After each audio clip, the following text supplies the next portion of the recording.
We have Dark Magician, Spriggans, and even the Synchro pile. Make sure you guys smash the link crap out of that subscribe button so you guys don't miss out on more awesome. We're starting off here with Dark Magician for you today, and I find this list very, very flavorful for what you're kind of doing here. I do see that we are using some manjus to kind of toggle into the pieces, but one of the cool things that I see in here is we are playing the new ritual spell to beam out the Illusion Magician during the opponent's turn, which is actually kind of hilarious. It gives you an extra little free negate. You're just playing two Dark Magicians, one Dark Magician girl on this. I think it's pretty flavorful for what you're trying to do, because honestly at this point playing triple copies of Dark Magician just feels like extra bricks. You've also got a bridge off of the Shining Sark to see a Dark Magician anyway, so it's not like we don't have the tools to be seeing these extra bits and pieces. But I mean, this is the kind of stuff that I've enjoyed seeing off of the Yu-Gi-Oh! Day events, and honestly I'm looking forward to seeing, you know, what more we're going to work with here. Next up is Spriggans. I'm happy to see that we have a list that wasn't playing Fire Barrier Statue anymore. Now, we have upped our consistency here, honestly. That new Sword Soul Synchro monster actually does, in fact, help out Spriggans a decent amount, because, guess what? You know, with the branded Ecclesia stuff, you can just bridge into that, and then instead of going down, you know, the new Dragon Ecclesia, we're able to kind of pivot into another side of things, which actually really does help us out. And I do like that about this pile. You know, you do get to see those little extra bells and whistles coming together because of the bridges that Konami is setting up for these decks. And I do think that that is very, very awesome. I love the mechanics that these particular decks are getting, and honestly, I appreciate it a lot. It's cool to see these builds coming together. Next up, we have Synchro Turbo, but you're also going to notice here that we're playing some cipher cards within this deck. And honestly, you would think that, well, why are we doing this? You know, what cyber cards are really going to be kind of worth it? Well, the little cipher support you do have here is going to get us access into the cipher rank up cipher ascension force.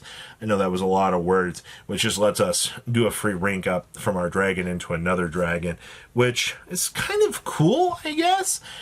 You're playing just good synchro stuff, and then your job is to get into that overlay package and kind of go from there. But in terms of a idea off of the wall, I think that this is definitely one of the more unique ones that we've seen so far. I just appreciate actually seeing the Synchro good stuff have a reason to actually work out for once. Next up here, we do have some Shaddolls. There have been so many Shaddoll variants coming out of the very early stages that it's kind of nice to see that, you know, people were looking at this as an actual good deck. And honestly, I think it did perform. The big things you kind of got to remember when you're looking at the Shaddoll stuff are, you know, maximizing on Shaddoll fusions. Now you have to play both trap cards because of the void stuff.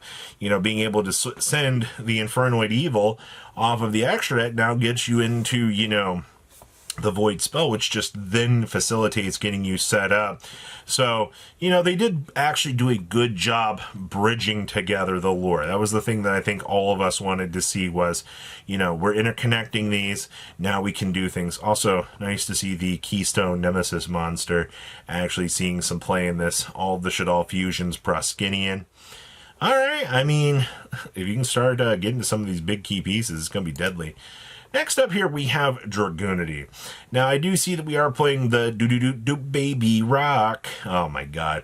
I hadn't thought about playing Baby Rock in this deck, but I guess that does open up some play lines, because it is just going to be a free monster that's going to float onto the field that you'll be able to use. The thing that Dragunity has is, like, they have free synchro bodies for days, man.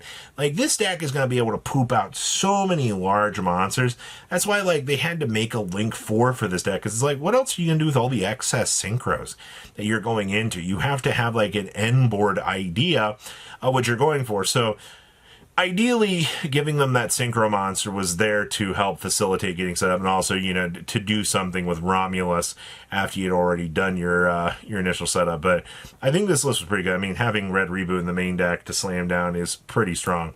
Next up is Ice Barrier, sporting off some of the extra little ice support that they had gotten a little while back. I don't necessarily, honestly, I'm not surprised to see that, you know, we're seeing stuff like this come together, but your takeaways with this is, like, Ice Barrier, unfortunately, is a very slow deck. A lot of the quote-unquote good boards that you're going to make are going to be the illusion of being good. You know, you're just kind of setting up some bodies, and it's like, okay, you know, we're going to rely on General Ryo to be kind of that pressure on the opponent, but obviously it does have its issues. I do see we are going with Ice Barrier, the trap in here off of the double Foolish Real Goods to be able to search into. We also do get to see the Gradle monster. It still has not been reprinted, being a key piece to this deck. You know, searchability is really, really strong. And of course, just the full Trishula army at your disposal. Yeah, this looks pretty solid for what we need to be seeing. Next up here, we have, well, this is a little bit different. Osteonato and Friends with Dark Lords. Now, I guess this just naturally makes sense, right? Because it's how many different fairy monsters can you kind of just jam-pack into one deck? You know, when we have all of these overlapping engine pieces coming together, you know, what's going to work out for us the best? And honestly, I kind of like this. Osteonato just being one of those free cards, and also, you know, you can set up into the graveyard control, which is one of the devastating things that this package tends to give you access to. You know, as long as you can get into the wiping and continuously controlling the graveyard, it's usually fine. 2 of each of the Dark Lord fusions, I think, is fine too. Can't imagine a world where you're going to be getting into too many of those in this deck, but I guess it could be possible.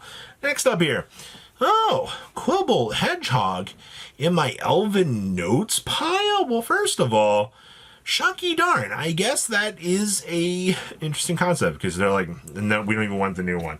Just go ahead and play the old one. It gets the job done. And, you know, we can start to get the little extra revive that we want to see. But I when I first initially saw this, truthfully, I was like, are we playing the Imperial Iron Wall to loop up the Hedgehog and try to do the FTK? But no. It's going to be an extra little odd body that you can bring up to basically get some extra use out of the Synchro bodies, so that, you know, you can start to see the bodies come together. Like, that's the big thing, right? Like, you've also got the Centurion package built in here too, which is just going to be helping facilitate extra combo anyway. So free level 12 access, but, you know, it's what the Crimson Dragon into the Stardust is for.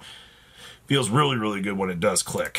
And then we've also got more Dragunity action. Man, how many different Dragunity piles can you possibly look at? I do see this one's playing the Borreload Savage now, so, you know, turning your Romulus into that. The other build was also playing double Romulus, which I guess does kind of work out. I do kind of appreciate having access to that. That definitely does help for things. We're also playing the double Samsara Dragon in here. And we're also playing the big Dragunity boss monster. A lot of the list have chosen to forego the big boss monster, which I don't think is a terrible idea. You know, we just kind of got to think about, you know, if we are choosing to go about it, you know, what's going to be the best method to use it if we are playing it. And maybe this is just a decent way. This list, we're also playing the Crimson Dragon to toggle into the big Stardust, because, you know, having that big Stardust Dragon is going to save you a lot of hassle because the card's busted. And then we also have some Salamangreat. Wow.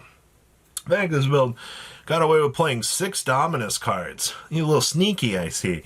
Having a little extra Dominus value, I feel like, is going to help this deck go a long way. You know, you never really appreciate just how strong it's going to be just to kind of put this negation pressure on your opponent. Also, I mean, we play in fire. Like, we're playing with fire. We know what we're working with when it comes to these lists. So it definitely looks like a good list. I at least appreciate what feels like the good bells and whistles for this. But a lot of interesting decks. So what do you guys think? Please leave a comment down below. Tell me what you guys think, and I'll see your beautiful faces back later in the day, guys.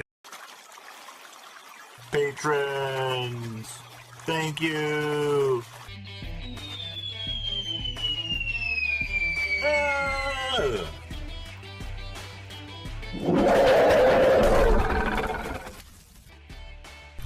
Thank you so much for watching. Check out these other videos.